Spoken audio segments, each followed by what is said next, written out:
Hi! Hello! Welcome to my channel spice and smiles. అందరూ ఎలా ఉన్నారు? ఈరోజు మనం అల్లం పచ్చడి చేయడం చూద్దామండి.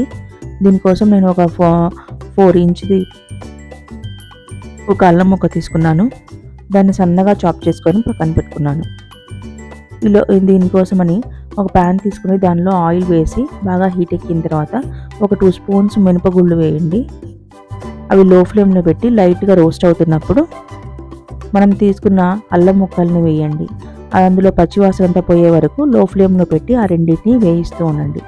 ఇక్కడ నేను సాల్ట్ వేస్తున్నానండి. 1 ½ స్పూను సాల్ట్ వేశాను. టోటల్ ఒక 2 స్పూన్స్ సాల్ట్ పడుతుంది చట్నీకి మనం తీసుకున్న క్వాంటిటీకి.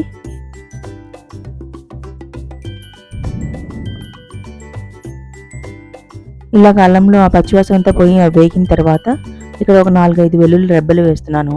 అలానే ఒక చిన్న నిమ్మకాయ సైజ్ అంతా చింతపండు కూడా వేస్తున్నాను. అవి 2 లైట్‌గా రోస్ట్ అవ్వనివ్వండి. అయిన తర్వాత ఇక్కడ నేను ఒక 10-15 వరకు ఎండుమిర్చి తీసుకుంటున్నాను.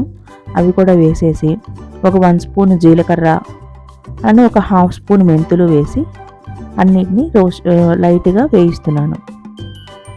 బాగా కలర్ చేంజ్ అయ్యేంత వరకు వద్దండి. కొద్దిగా బాగా నూనెలో వేగితే సరిపోతుంది. ఇవన్నీ వేగిన తర్వాత ఒక 2 స్పూన్స్ నేను బెల్లం పౌడర్ వేశాను.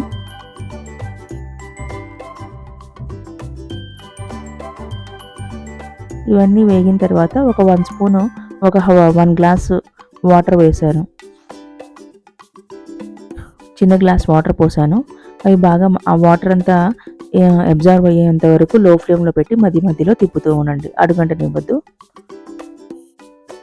ఇలాగ వాటర్ అంతా అబ్జర్వ్ అయిన తర్వాత ఈ మిశ్రమాన్ని బాగా చల్లారనివ్వండి. చల్లారిన తర్వాత మిక్సీ వేసేయండి. బాగా పేస్ట్‌గా వేయండి.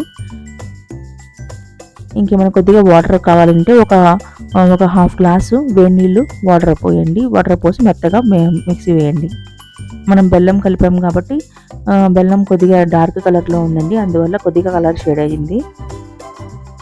సో దీనికోసం మనం పోపు వేసుకోవాలి. అల్లం చట్నీ రెడీ అయింది.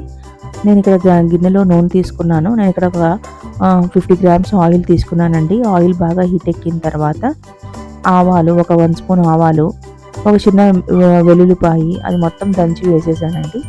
ఆ తర్వాత కరివేపాకు, 2 ఎండుమిర్చి వేసాను. ఇలా పోపు వేసిన తర్వాత ఇంకా అల్లం చట్నీ రెడీ అయిందండి. దోసల్లోకైనా ఇడ్లీలోకి ఈ చట్నీ చాలా బాగుంటుంది.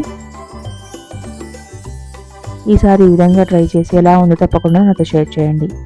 ఈ వీడియో నచ్చితే తప్పకుండా లైక్ చేయండి, షేర్ చేయండి. ఇలాంటి మంచి రెసిపీస్ కోసం మన ఛానల్ తప్పకుండా సబ్స్క్రైబ్ చేసుకోండి. ఉంటాను. బాయ్.